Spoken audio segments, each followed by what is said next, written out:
Hey guys, what's up? It's Pastor Theo, and listen to this quote: Jack of all trades and master of none. But it's not the full quote. Hang on, I'm gonna give it to you. Check it out now.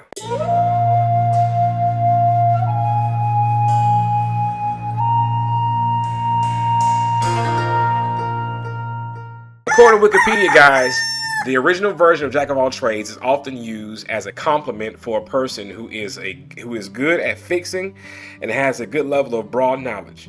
They may be a master of integration, an individual who knows enough from many learned trades and skills to be able to bring the disciplines together in a practical manner. This person is a generalist rather than a specialist. Jack of all trades to me is this idea that here's an individual, he can do a whole lot of stuff. He's pretty, decent at a lot of different things, but he's not a master of any because his focus and attention hasn't been poured into one thing. He or she has taken his time to focus and really master or perfect one thing. I hate that quote. And here's why I hate it, man. Coming up as a young man, and you guys, if you watch my content, if you've seen my documentary, if you saw some of my testimonials, my upbringing was trash. I'm looking at my team in the back. No, I mean, it wasn't trash, but it was horrible. It was difficult. We are a product of God's grace, of having support and hard work in pursuing your wellness and your betterment. God is so faithful. But nah, man. And so I never took ADD medicine, never took ADHD medicine, and I've just learned to live with this gift God gave me. And I thank God I wasn't born in the 90s, because these teachers and these schools would have definitely forced my parents to make me, or whichever one of my parents I would have had at the time, forced me to take medication. Hey fam, really quick.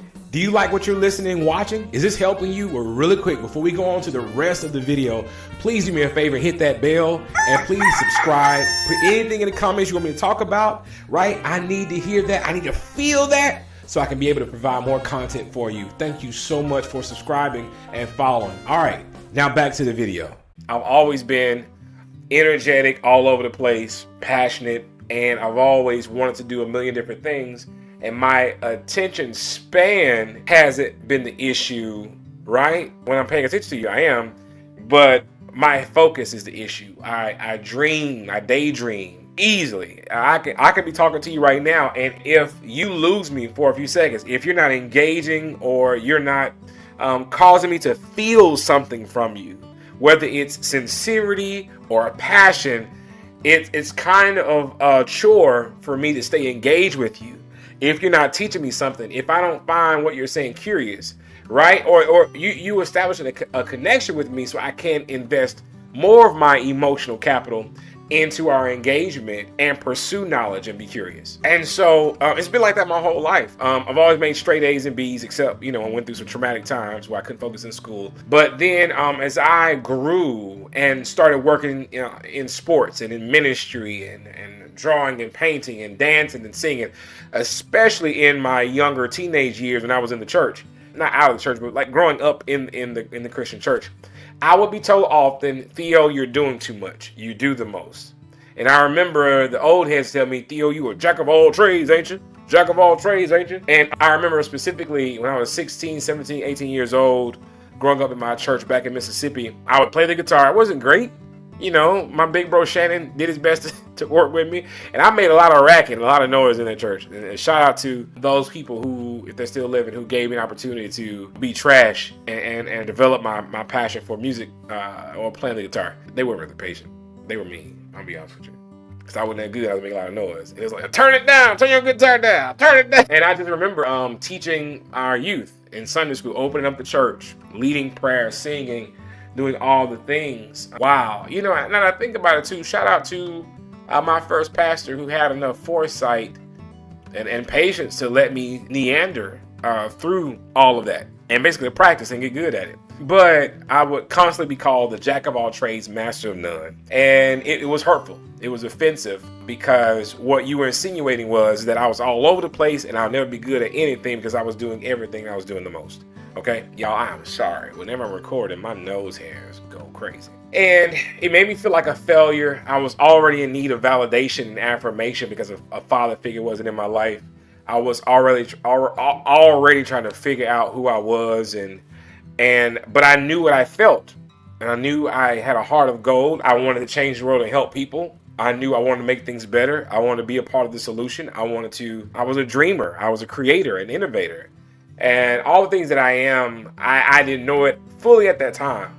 And so a lot of what they would say would be very hurtful. Y'all, it wasn't until my 30s, shout out to Google, when I found what some believe is the original quote. This is a catalyst for me understanding who I truly am and my value, or what makes God great through me, my greatness, my goatness, right? And that's just, it is what it is, right?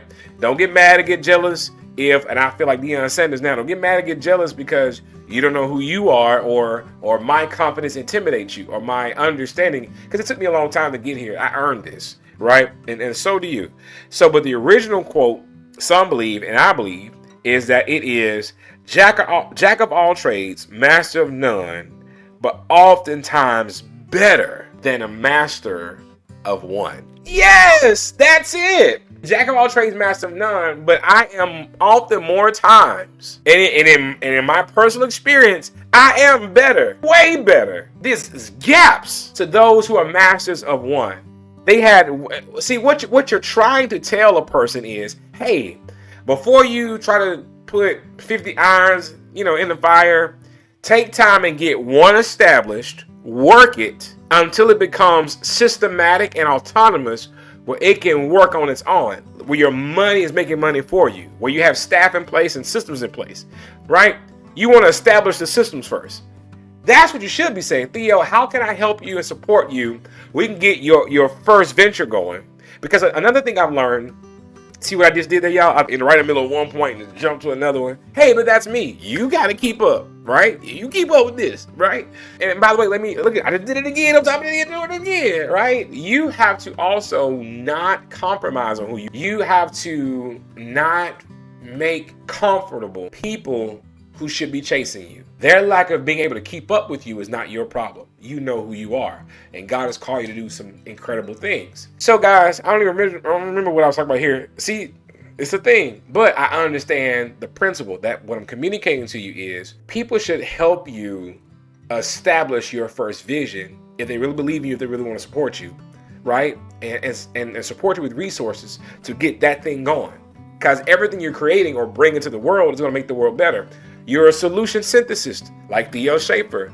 God has given you a gift to help people solve problems and change the world, right? Kanye had a quote.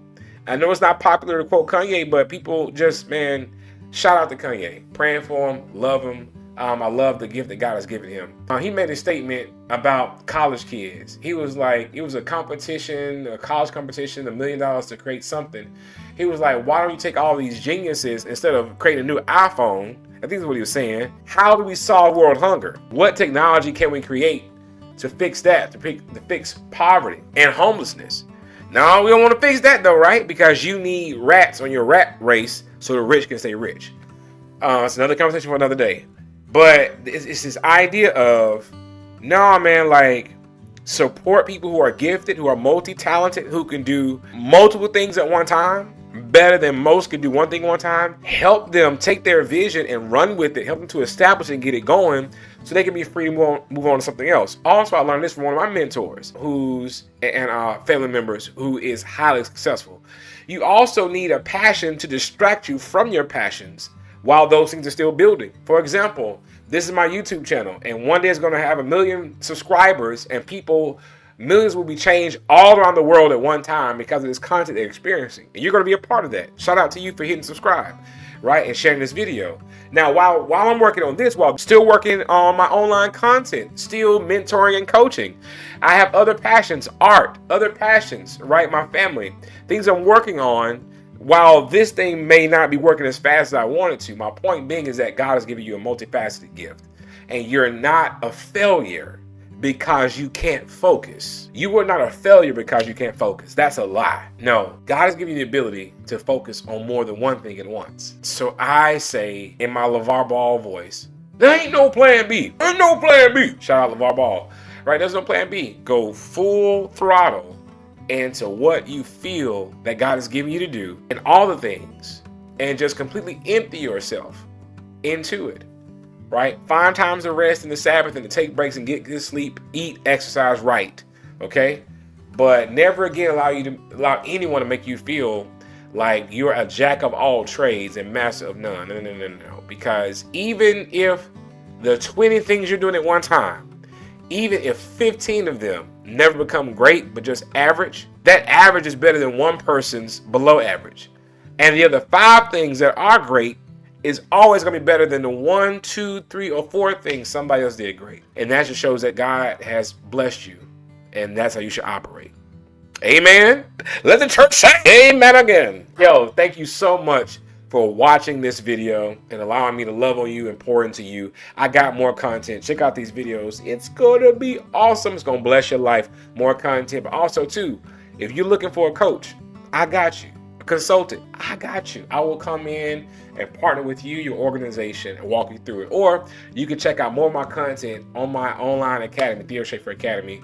Links below. All right. I got to go make another video. All right. God bless.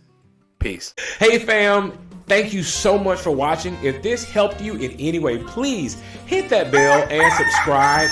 Thank you so much for following. Hey, watch some more videos while you're at it. Have an incredible day. Go and dominate. I love you. God bless. Peace. And greatly to be praised for your glorious name. Through your power, me and my friends are saved. Not who we were, we've really been changed.